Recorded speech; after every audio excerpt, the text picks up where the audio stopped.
Classic Eddie Brock Venom faces off with Spider-Man for the second time in Venom vs. Spider-Man Round 2.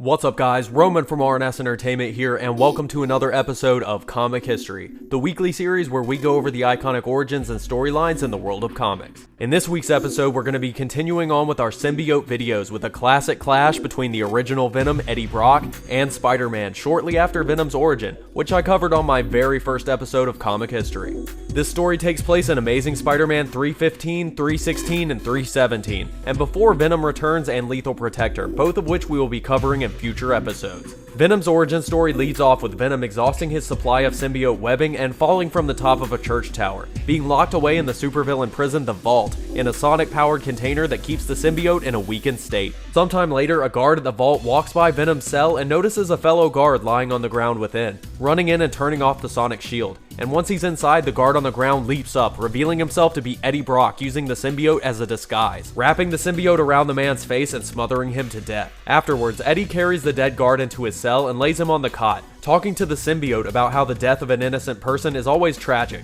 but that sacrifices had to be made for them to escape and destroy the monster responsible for their pain, Spider-Man. Venom makes his way out of the vault, leaping onto the guard watching the security cameras, demanding to know the way out and how to disable the cameras, and traumatizing the man for life. Eddie makes his way from Colorado to New York, hitchhiking, walking, and even sleeping in caves on the way there, focused entirely on exacting his revenge on Spider-Man.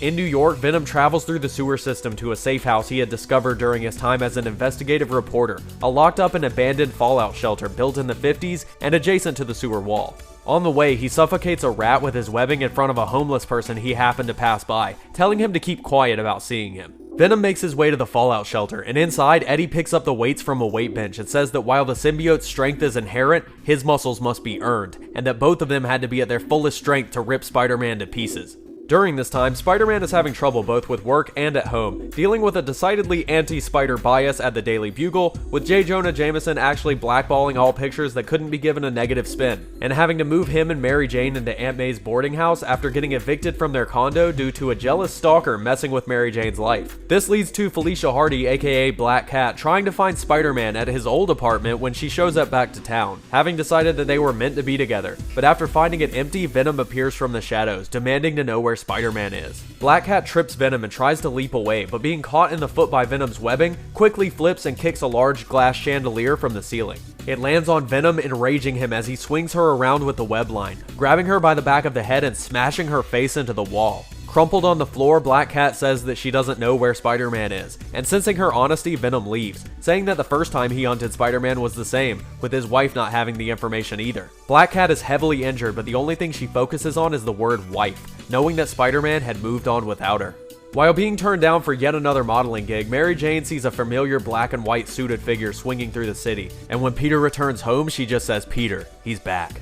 Suddenly very serious, Peter calls the Vault as Spider-Man and yells at them, demanding to know why the media hadn't been alerted and complaining that they didn't even give him a phone call, knowing that his most dangerous enemy had escaped. And they tell him that he should fill out a formal complaint and put him on hold, with Peter angrily slamming the phone down. Mary Jane cries and says that Venom found them every time. What if he finds them here? And Peter says that Venom won't have to because he's going out to find him. Spider-Man spends hours swinging through the city in a grid, making sure not to miss a single street, hoping that he could use the same strategy Venom used on him in their first battle, lure him out by trolling through the city in the open. He eventually gives up and returns to grab his civilian clothes, which he had webbed to the side of a meatpacking plant. And Venom appears in the shadows, saying that he had been following him for hours, not triggering Spider-Man's spider sense and shooting a web before Spider-Man can react, swinging him into and through the wall of the building. Knowing that Venom has all of his powers and far more raw strength, Spider-Man runs further into the building, attempting to lure Venom into an ambush.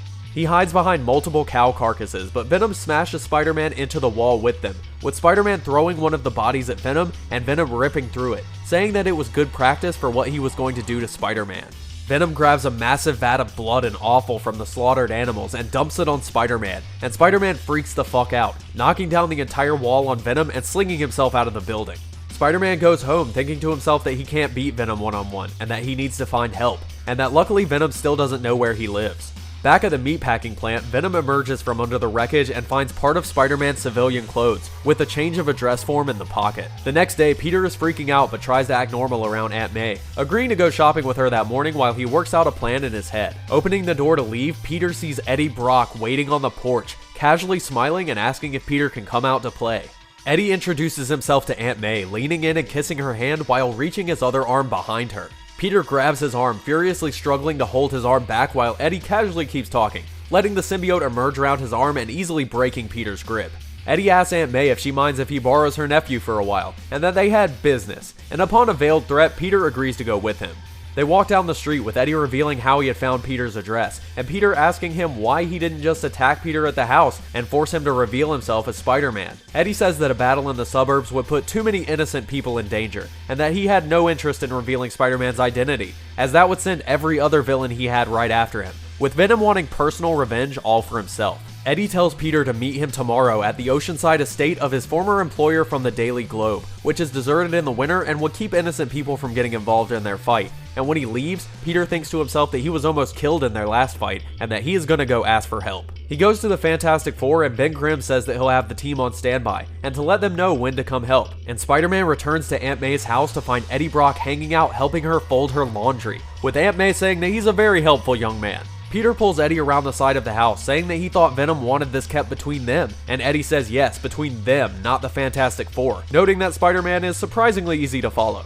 Brock tells him again to meet him at the estate tomorrow morning, alone, or people would start getting hurt, with Peter clenching his fists in anger as Brock walks away. Spider-Man tries to think of a way to get help against Venom without Venom realizing it, and after a conversation with Mary Jane, goes to psychiatrist Charles Jefferson, who after an explanation of the events in Venom's origin, tells him that the Venom symbiote shows sign of a love-hate relationship towards Spider-Man. After being spurned, it had turned its strong desire to bond with him to a strong hatred. The next morning, Spider-Man goes to the Montauk estate alone, armed only with a slightly better understanding of the symbiote, and Venom ambushes him, cheerily punching him through a wooden building and knocking him into the sand. Spider-Man tries to do the unexpected and charges straight for Venom, who casually slams him into the ground. Venom then sends part of the symbiote under the sand, pulling Spider-Man underground and then punches him to the boathouse, cheerfully following and repeating that he's going to die. Spider-Man tries igniting a boat's fuel line to use fire against Venom, but fails when Venom dives underwater and resurfaces outside. He tries to use a spider tracer to make up for his spider sense not working against Venom, but the symbiote simply slides it over to Venom's hand and he crushes it,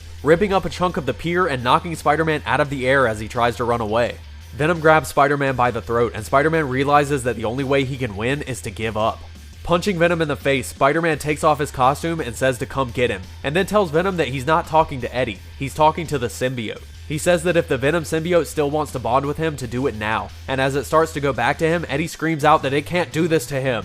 As the symbiote starts to cover Peter, he starts to panic, knowing that he can't stop it or it will know he's lying. And because of its bond to Brock, the shock of trying to attach to a new host so quickly causes both of them to scream out and fall on the beach unconscious. Peter stands up with the symbiote still partially on him, but as he stands up it sloughs off and hangs on to Eddie, who it was unable to sever its bond with. Peter walks away, preparing to call the Fantastic Four to come contain Venom and to tell Mary Jane that it's over. But it's not over between Venom and Spider-Man. We've got a ton of symbiote stories to cover, both classic and modern, including the Venom story directly following this episode, Venom Returns. So if you enjoyed this video, make sure to leave a comment below, hit that thumbs up button, and subscribe. Also, check out the Comic History playlist where we've covered a ton of symbiote stories, including the origins of Venom, Carnage, Toxin, Mania, Anti-Venom, Agent Venom, and Eddie Brock Toxin, along with a number of episodes in both the Agent Venom and Carnage solo series, Deadpool vs. Carnage, Punisher vs. Anti-Venom, and more. You can support us and help us make more comic history videos by supporting us on Patreon at patreon.com/rnsentertainment, where you can also commission any episode you'd like to see. Thanks for watching, guys, and I'll see you all next time.